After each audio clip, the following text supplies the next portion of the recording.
says here, if I call this 900 number, I can talk to a big woman. Oh, Gilbert, I'm a big woman. Oh. Yes, I am. Oh, that's wonderful. Beauty is only skin deep. You know what I want you to do with me on the phone? What's that? I want you to help me move some furniture. Afternoons will never be the same. Once the Gary Burbank Show hits your airwaves, it's a cross between David Letterman, Monty Python, with a little Eric Estrada, all rolled into one 3-hour show every weekday afternoon. Finally, in the little news in Jackson, Mississippi, Alice Crater is out to prove she's Elvis's biggest fan. Since August 16, 1977, she has not uttered a single word and promises never to speak until she sees Elvis once again. Well, our cub reporter Duke called Jackson to speak to her. That was real smart, Duke. Let's see what happened. Hello, is this Alice? Alice, do you mind if I put your voice on the air for WLW Radio? The Gary Burbank Show promises more certified laughs and off-the-wall concepts in one afternoon than your market's funniest personality delivers in a week. Then we go in this hall full of naked statues. Only these statues is all missing one limb or another. They missing arms and they cut off at the thighs, and some of them are even missing the heads. But all in all, that's kind of nice. I mean, because obviously these old-time artists used a lot of handicapped people as their models. Gary Burbank is a 2-time Marconi Award winner for Radio Personality of the Year, with nationally syndicated characters and a huge cult following of loyal listeners. Buy a tub of gas, it'll make you happy. Buy a tub of gas. For the finest fresh frozen organ meats, available at a supermarket near you in the frozen food section, ask for Cedar Farms Tub of Guts. It'll make you happy. Buy a tub of gas. Now, tell me the truth. Couldn't you use this in your afternoon slot?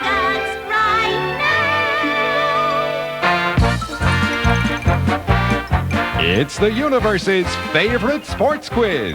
Sports or consequences?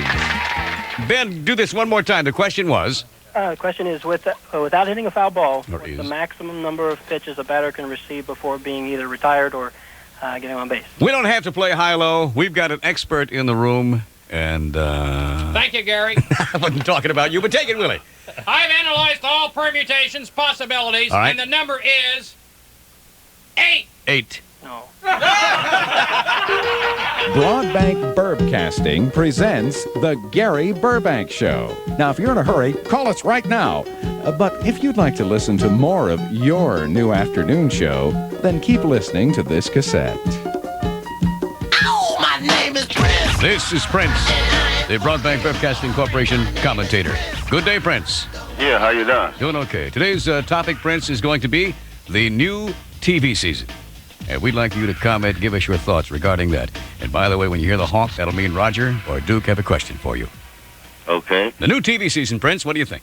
I think it all is a bunch of garbage. A You bunch got of garbage. more television, automation garbage that went on through the 60s and the 50s and the 70s and the 80s, and here it is in the 90s, and they ain't learned a damn thing. And they think that's funny. They think it's funny? It ain't even humorous.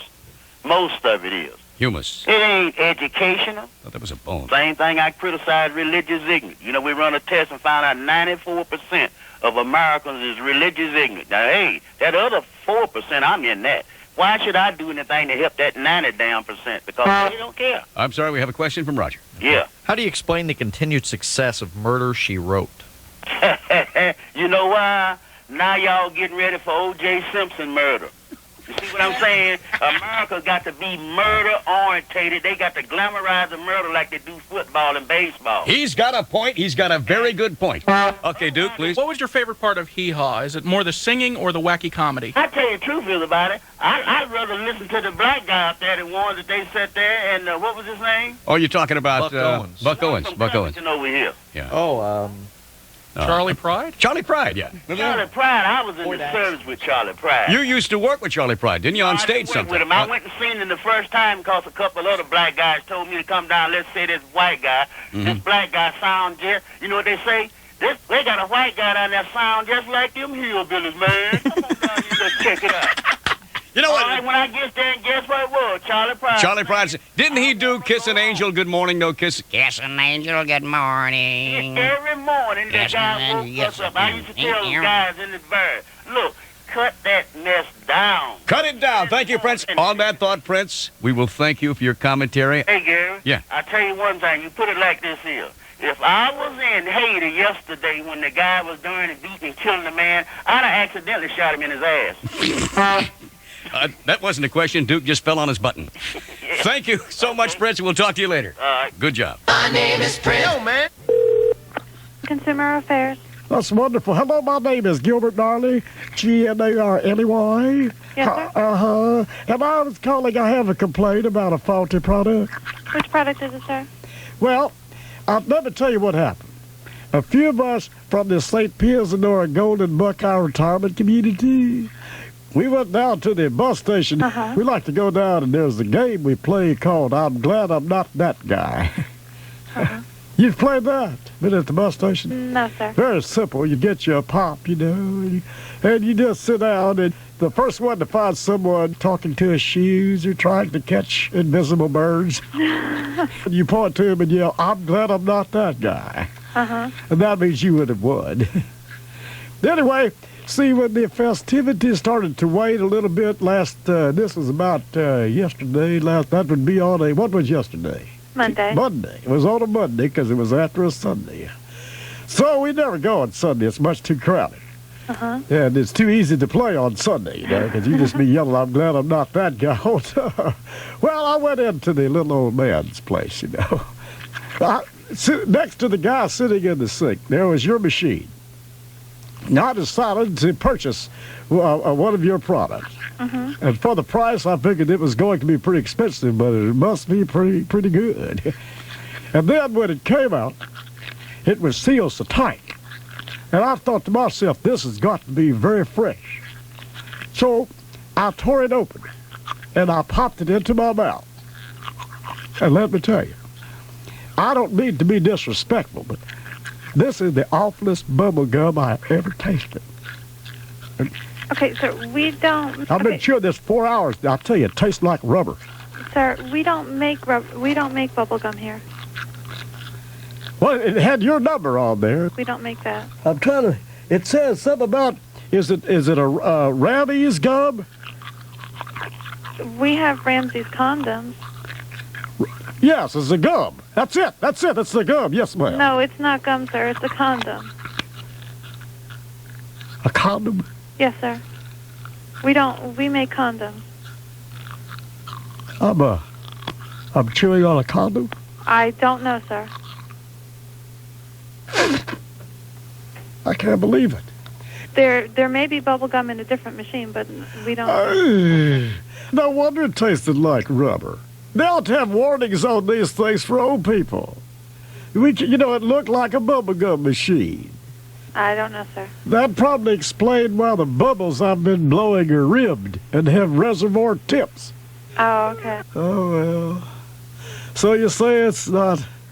Actually, it did give you something to do, you know. I mean, it did taste... it doesn't taste bad. It does taste like rubber, you know. Uh-huh. Probably supposed to. But you've been very helpful. Okay. Okay. Bye-bye. Okay. Okay? Mm-hmm. Okay. Bye-bye. Okay. I wonder if the lubricated version has more of a minty taste. Boy, what a great day for a drive. Oh, it sure is. The wind blowing through my hair feels great. Yeah, it sure does. John, look out! Oh! Look at that nut. He drove us off the road. Are you okay? Other than almost scaring the poop out of me, I'm all right. How about you? I'm fine. Sure was a close call. Look at those skid marks. Good thing your car was equipped with these dual colostomy bags. Or we might have had a real mess on our hands. And all over the seats, too. Dual colostomy bags. On most GM models for 1995. They may not save your life, but they sure can save you from embarrassing situations. Often getting you by with only a few skid marks. GM. Mark of excellence.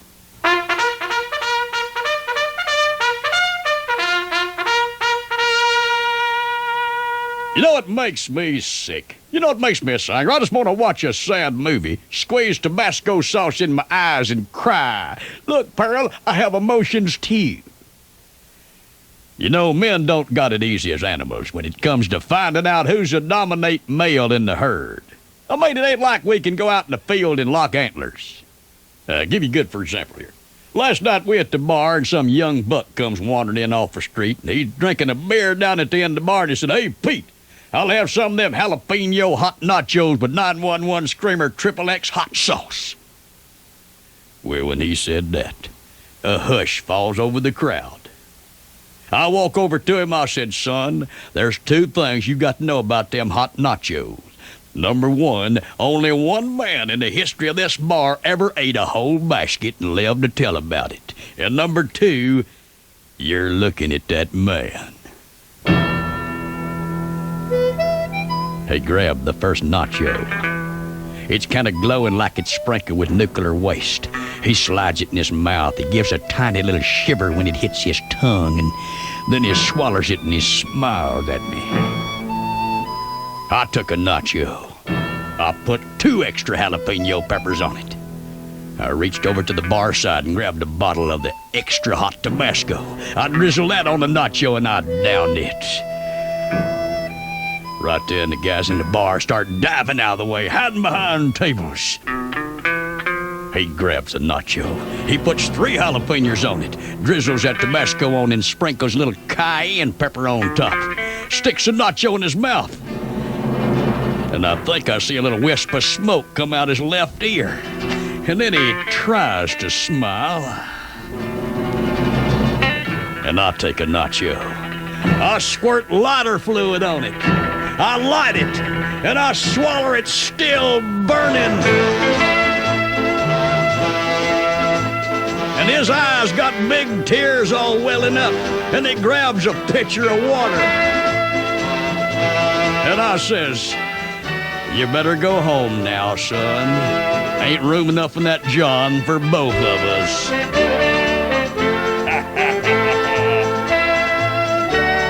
Wake up, America! I might be the dominant male in the bar, but tell you the truth, I wouldn't mind sitting on a block of ice right now. I'm Earl Pitch American. It's off. And now, here's Bob Vila. We're on the porch of the crack house, where we've installed a state-of-the-art security system. Boards across the windows. It's very eco, all-natural, and biodegradable. Look at the craftsmanship on this plywood. Notice how we've emphasized the original decor of the house by forming this pinstripe pattern on the floor using these needles. Hey, man, can I use your soldering iron for a minute, ma'am? I don't have a match. That's tonight. This Old Crack House. Welcome to the After School Special. Today's episode, Why Tommy's Parents Are Straight. A show that explains the abnormality of heterosexualism to your children. Mom, I'm home. How was school today, Billy? Well, Mom, there's this new kid, Tommy, who's kind of different.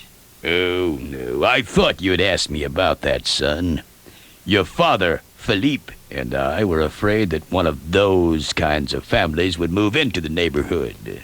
What do you mean, one of those kinds of families? Well, son, Tommy's parents are... Heterosexual? Billy, where did you hear that word?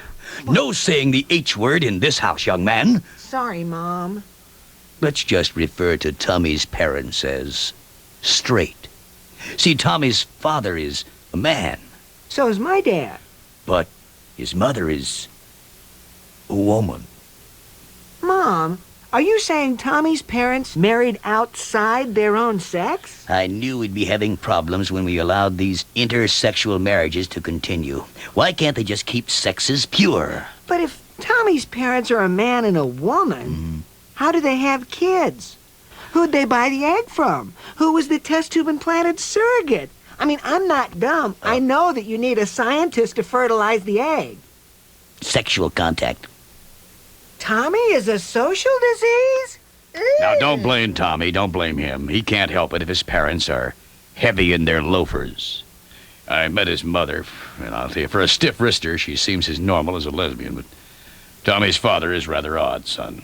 Mom, how do you mean odd? I can't think of a polite term for people like him, so I'll just come right out and say it. He's a drag king. A drag king? You mean he doesn't wear unisex clothes like the rest of us? Let's just say at night, Tommy's father slaps on a quart of brute cologne, puts on dicky overalls, a Napa Auto Parts hat, and a polyester shirt with his name stitched on the front, and goes bowling. He's a freak! Billy, try to accept these people. They aren't that Oh, hi, Trina. Michael, do you mind if I borrow a cup of coffee?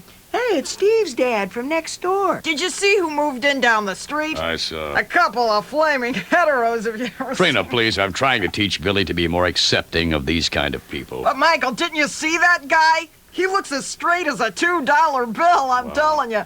Michael, it's people like you who voted that bisexual president Sandra Bernhard in. Well, I mean, if President Navratilova had been elected to a second term, she'd have banned heterosexuals entirely. I know, but I didn't like Martina's slogan, you know, that I like dyke. That's why I voted for her. You would.